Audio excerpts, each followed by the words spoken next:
Are you constantly scrolling on Instagram, YouTube or Facebook? And are you spending way too much time on your phone and you can't control it? Then this video is for you. I'm going to explain how you can end your dopamine addiction once and for all. And I'm going to talk about how you can do a dopamine detox and my experiences with it. Hey performers, welcome back to the channel. My name is Stefan and I'm a peak performance coach and where I help entrepreneurs optimize their health and performance. On this channel what we do is that we discuss things related to biohacking, related to performance, all so you can perform at the highest level in your personal life and in your business. In this video we'll talk about my own experiences with dopamine, how I've struggled with it in the past and how you can overcome it. I'll talk to you a little bit about my dopamine detox experience and why it's so important if you want to regulate the dopamine sources in your life. If you're an entrepreneur and you're not actively controlling the dopamine sources in your life, then they will have a control over you and you will never be able to work as productively and work with as much focus on your business as you could. So it's vital to do this. Why did I end up doing a dopamine detox? Well, to tell you a little bit about it, like I'm using Instagram, Facebook, I'm using that for my business, but I've noticed that I was scrolling it way too much and that I was comparing myself to other people on Instagram, on Facebook.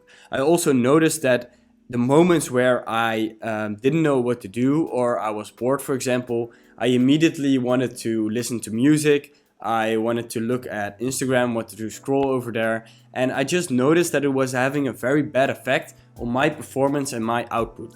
Unconsciously, what was happening and what I learned after doing the dopamine detox is that I was unconsciously comparing myself to other people that I was following. So I was looking at them, and if they were having some kind of success, it was kind of gnawing at my self-worth. So it was kind of looking at that like, oh, you're not that yet. Why aren't you there? And it was just giving me a lot of like insecurities and doubts, if I'm completely honest. And doing the dopamine detox completely changed that for me. And if I look at why I did it, like you can do it for several reasons. For example, you can be addicted to Netflix or other stuff. For me, it was mainly social media. So I was using social media for my business, but I noticed that like I posted my stuff there, but then I was also looking at other stories. I was looking at other posts and I was doing that way too much. So social media was my main problem. I don't watch porn or don't watch a lot of Netflix. So those things were not a big thing for me. And by the way, if you're watching porn, then that's the first thing that you should limit when you're doing a dopamine detox, because I'm going to make a bigger video about this in like a week or 2 weeks. But what it basically is that porn is completely ruining your business and your life. If you're constantly getting dopamine hits from stuff like that, then you can't focus on your business anymore. And I'll explain the theory about that a bit later. Basically, I was having this feeling that my phone and that social media was controlling me instead of me controlling it. And all of these things should be like a way to reach a goal, but they shouldn't become a goal in itself. So to check social media, if you're compulsively doing that, then it isn't serving you anymore. And that's why I know I needed to change. And that's why I did the dopamine detox. So that was the main reason why I wanted to do the dopamine detox. But if you look at other reasons why you should really limit your dopamine and kill your dopamine addiction, like the first thing, and this is especially important for entrepreneurs, if you look at your screen time, let's say you have a screen time of 5 hours per day on your phone. If you can bring that back to, let's say, 2 hours, so you're not spending that time on WhatsApp, you're not spending that time on Instagram, then you save 3 hours in a day. Let's say that you earn 10K per month. So then your hourly rate, if you work 40 hours a week, is $62. So basically, if you limit your screen time, limit your dopamine from 5 hours to 2 hours, you will save around $190 per day that you can earn extra. Of course, it isn't that simple, but it's going to show you the time value of your money. And if you're an entrepreneur, your time is worth a lot. We can make more money, we can do other stuff, but we can't make more time. Your time is your most valuable asset you have as an entrepreneur. So that's why limiting your screen time is very important if you want to get to the next level. And if you're constantly going for short-term gratification, so for example, watching Netflix, going on Instagram, then how are you ever going to work on your long-term goals? Like your long-term goals, they aren't going to be the most fun to work on at this moment. And if you're constantly, for example, looking at Instagram, then they won't ever be fun to work on. What you want to do is that you get to a place where you get a lot of dopamine from working on your dreams, from doing stuff you don't really like to do, but you know that to reach your goal, you need to do them, and then you will have the motivation to do them. So let's go in a bit deeper. How does dopamine work exactly? So how does dopamine work exactly? Well, if you look at dopamine, then dopamine is a neurotransmitter. What that means is that it's some part of your brain that is sort of like a messenger in your body. And what it does is that it gives you more motivation and more focus to do stuff. So if you don't have enough dopamine in your body, you will naturally have less motivation to do certain kind of things. But how does it work exactly? What kind of things give you dopamine and what kind of things don't give you dopamine? Like dopamine sort of acts as a reward chemical. So for example, if you sign a new client in your business, then you will get a spike in dopamine. For example, if you watch porn or you watch Netflix, you do something that's enjoyable, then you get a spike in dopamine. And how you can look at dopamine is that it's basically a 0 or a 1. So if you do something that's enjoyable, then your body gives off dopamine, and it's sort of like a messenger saying to yourself, hey, you should do more of this activity. But the thing is that this is what you have to keep in mind, is that your body and your brain doesn't know the difference between working on your business and watching a Netflix series. So if you keep that in mind, like your body only knows, this is giving me dopamine, I should do more of that. This is not giving me dopamine, I should do less of that. If you keep that into the back of your mind, then if you look at the cheap sources of dopamine, so I call them cheap because they're very easy to get. That's, for example, watching Netflix, watching porn, scrolling on Instagram, stuff like that, that is giving you dopamine without you really working for it.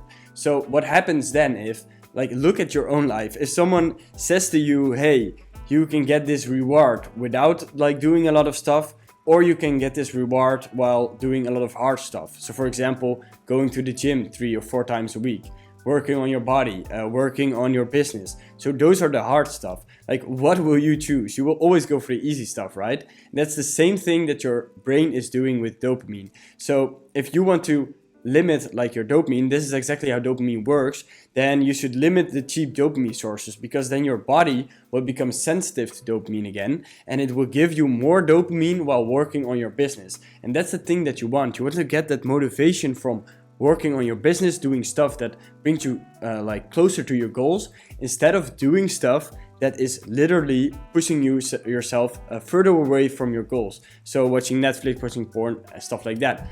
So if you look, for example, at your phone, it's the biggest source of dopamine, because if you get a notification or you go on Instagram, then you're being flooded by cheap dopamine. And that is how like your phone causes you to be addicted to dopamine. Every time you get that notification from Instagram, from stuff like that, you'll again be addicted. And that's really how it starts. So that's how dopamine works in a nutshell. Just think of it, makes it like the easiest for me.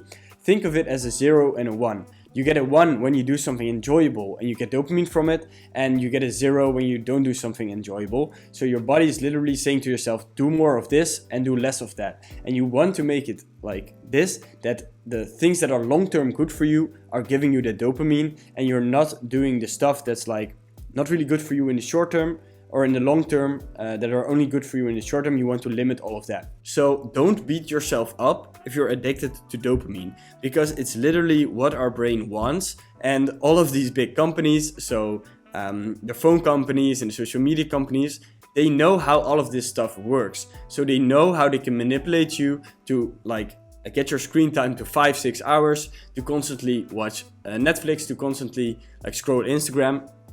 They know all of this stuff. So don't beat yourself up for it if you're spending way too much time, for example, on your phone. Know that these companies are making it so that you are spending that time on your phone. And to give another example of how, for example, social media works, is that it gives you variable rewards. So if you, for example, go to a slot machine in a casino, it works in the exact same way. If you go to the slot machine, you don't always get a reward. And that is the thing that gives you dopamine, because when you do get that reward, you get a lot of dopamine hit from that. And the same thing works on social media. If you're, for example, looking at stories, not all the stories will be as fun to watch, but maybe there's one story in there that really says something motivational or that does something interesting, and that gives the dopamine to you. But you have to know that, for example, with the stories, you're watching it like 80% of the time. It's completely useless for you and your goals. Maybe like 20% of the time you see something useful, but in general, you won't see anything useful on there. So that's a bit about the background, about the dopamine detox, why you should do one, and why it's so important. Then let's talk about my dopamine detox experience. So this last Saturday, I did a dopamine detox again. I did one, I think, 3 or 4 months ago, and now I decided to do another one because I was having these issues that I talked about previously. So maybe you've heard about it on other channels, but to give you a rundown about what I did and what you can do, for one day, this is what I did. So I didn't have a phone, I didn't have my laptop, I didn't watch Netflix or did anything on my social media. Of course, that's quite difficult if you don't have a phone or a laptop. I didn't read, I just journaled, I walked, and that's basically what I did. So I didn't do anything in that regards. Also ate. Like, there are some people that are also fasting, but for me, like, that wasn't really what I wanted to get out of it. So I just chose to keep eating, basically. And that's basically how the dopamine detox works. So you're just doing nothing for the whole day. Sounds extremely boring. It's extremely boring, and that's the stuff that's going to help you work towards your goals.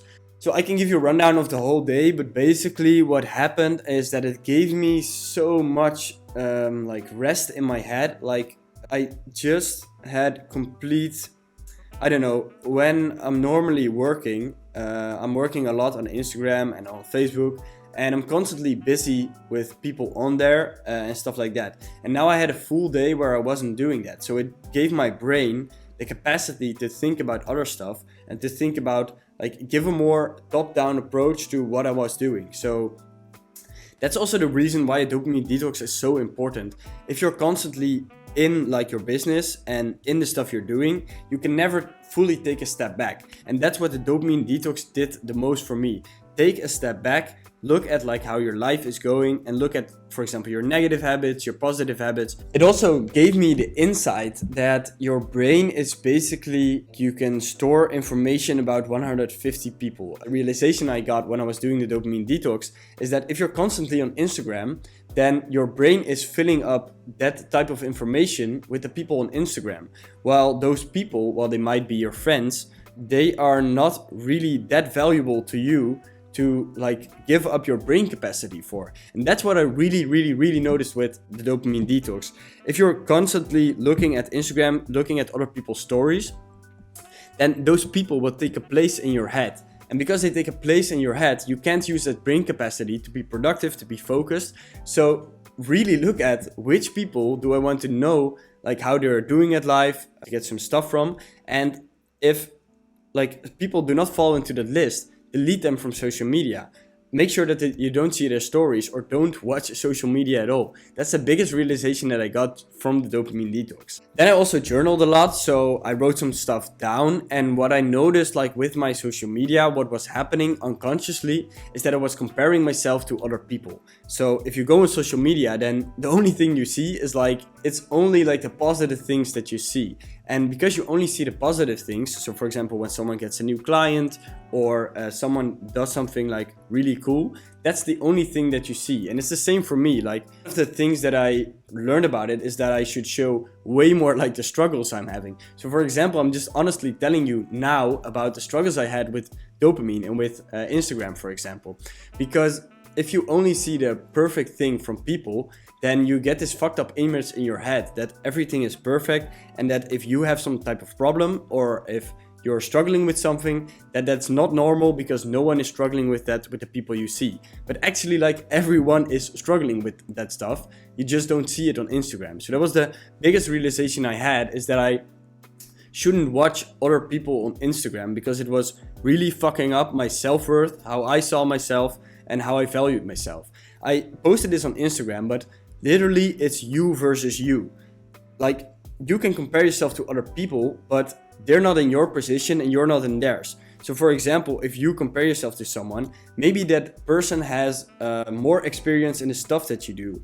Maybe the person is more talented. You can't compare yourself to anyone. And even if you did, like, the only thing that really matters is that you become a better person than the person you were yesterday. And if you do that, then eventually you'll get to your goals. But you won't get there if you keep on comparing yourself to other people. So that's very important.